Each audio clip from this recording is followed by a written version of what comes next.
Hola, ¿qué tal? Veamos ahora una compuerta especial que se llama Smith Trigger. Para ello vamos a ver algo que ya hemos visto.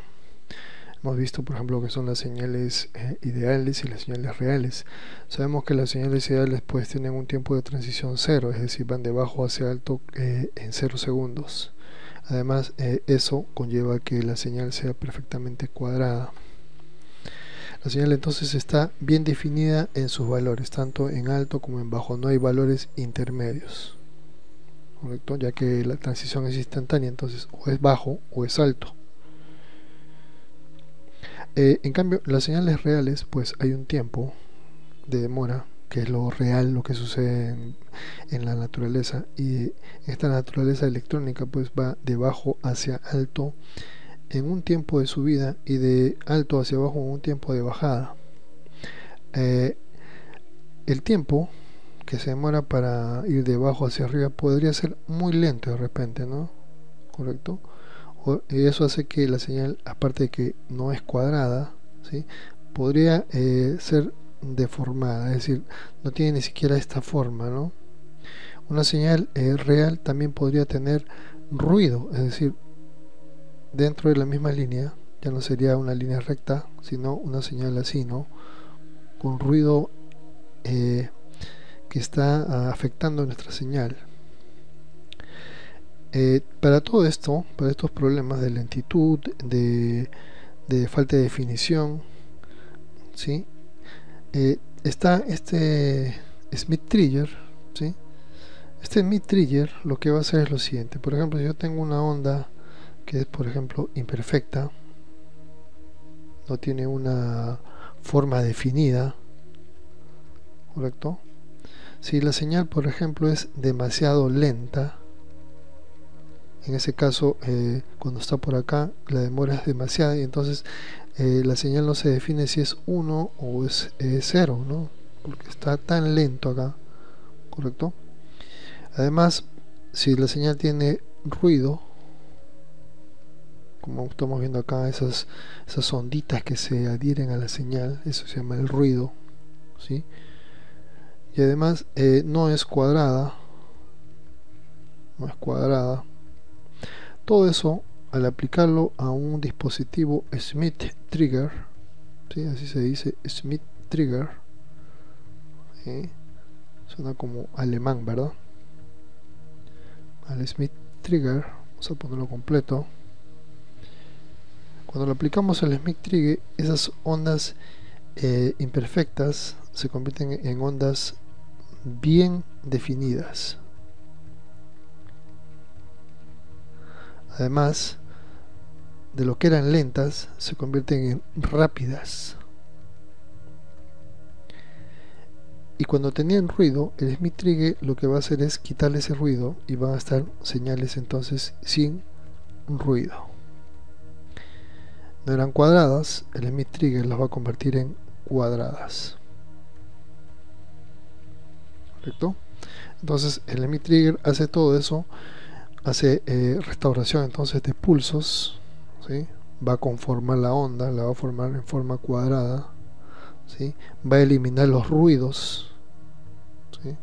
Esto que estaba acá, estas ondas las va a quitar y va a detectar umbrales, ¿sí? Va a detectar cuando es 0, cuando es 1 en forma perfecta. Bien, cuando hablamos de Smith Trigger estamos hablando de tres tipos de presentación. Viene en forma de buffers, también viene como inversores y por último viene como compuertas NAND. Son esos tres tipos entonces las formas en que se presentan este tipo de compuertas. Si se dan cuenta, acá tiene una figura, ¿sí? Que es más o menos así, algo así, lo cual es indicativo de una histéresis, ¿correcto? Esa histéresis la podemos ver aquí en esta gráfica donde está una relación de transferencia. Una relación de transferencia es una relación entre una salida y una entrada, ¿correcto? Y vamos a ver cómo se comporta esta compuerta de tipo NOT Smith Trigger. Acá tenemos el voltaje de entrada en función del tiempo, y aquí el voltaje de salida. En un principio la entrada está en un nivel bajo, ¿correcto? Si vemos el punto A, está en un nivel bajo acá, ¿correcto? Y como es una compuerta NOT, pues se va a dar lo contrario en la salida, estará en un nivel alto. Ese nivel alto se va a mantener hasta el momento en que el nivel bajo que está subiendo, ¿sí? Si ustedes se dan cuenta, de acá a acá está subiendo, de A a B sube, pero sin embargo en el Smith Trigger se ve como lo contrario, como un alto, ¿sí? Ese nivel alto se mantiene hasta el punto del voltaje de umbral, del threshold. Ese voltaje de umbral, cuando es sobrepasado, inmediatamente la compuerta NOT, ¿sí?, va a reaccionar, y lo que estaba en alto pues será en bajo, ¿sí? Se va a mantener en bajo hasta el punto en que, cuando la señal está bajando y sobrepase el voltaje de umbral negativo o de bajada, ¿sí?, cuando sobrepasa un poquito, inmediatamente reacciona, ¿sí?, y entonces se colocará en 1, ya que hasta este punto sigue siendo un nivel alto para el Smith Trigger. Cuando sobrepasa este voltaje, ¿sí?, se hace más pequeño, un poquito, inmediatamente se considera bajo y el Smith Trigger reacciona haciéndolo alto, ¿sí?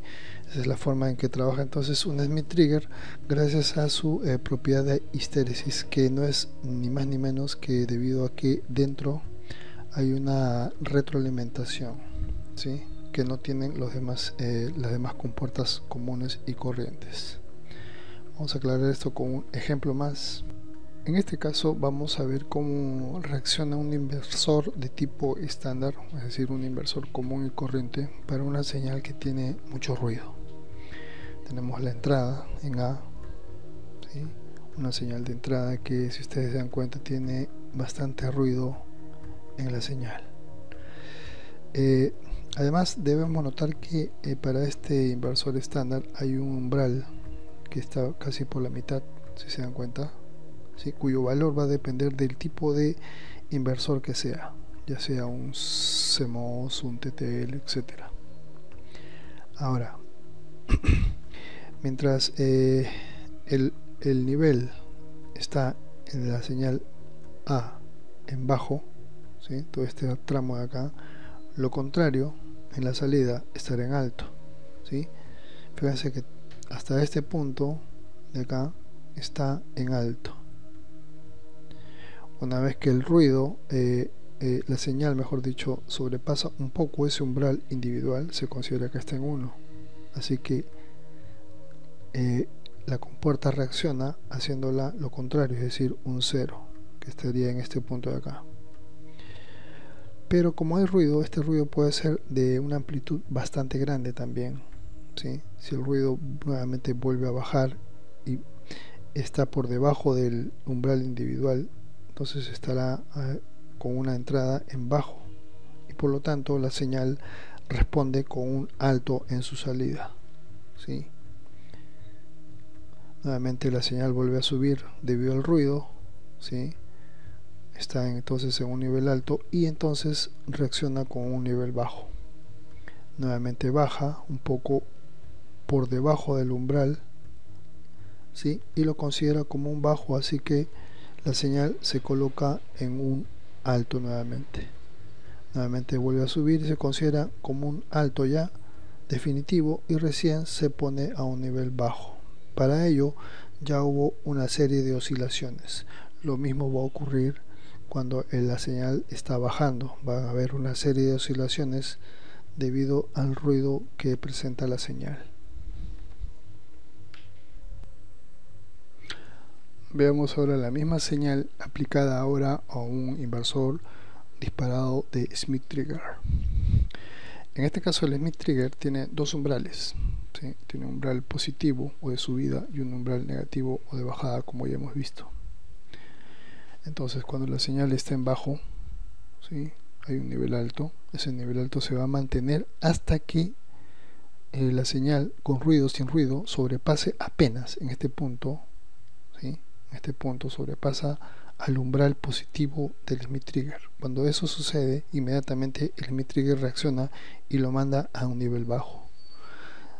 Los pulsos siguen ocurriendo. Fíjense que acá sube, no le importa al Smith Trigger, ya que haya bajado y que haya subido y que haya vuelto a bajar en estos puntos, ¿sí? Lo sigue manteniendo en nivel bajo, y ese nivel bajo se va a mantener hasta que, cuando la señal esté bajando, ¿sí?, la señal esté por debajo del umbral negativo. Cuando la señal baja esa línea del umbral negativo, recién ahí reacciona y lo hace nuevamente 1, ¿correcto? Entonces la señal, si ustedes se dan cuenta, tiene una forma bastante cuadrada, bastante interesante. La velocidad con que baja es aproximadamente de 10 nanosegundos. Es una velocidad muy buena, tiene una velocidad de reacción muy rápida, ¿sí? Entonces, y si esta señal fuera muy lenta también, aparte del ruido, si fuera muy lenta, entonces la señal la va a hacer muy rápida. Es decir, el Smith Trigger lo hará que esa señal que era lenta sea rápida, que tenga la forma cuadrada perfecta, y una señal de subida igualmente rápido, ¿sí? Solucionamos bastantes problemas con este Smith Trigger en caso de señales así.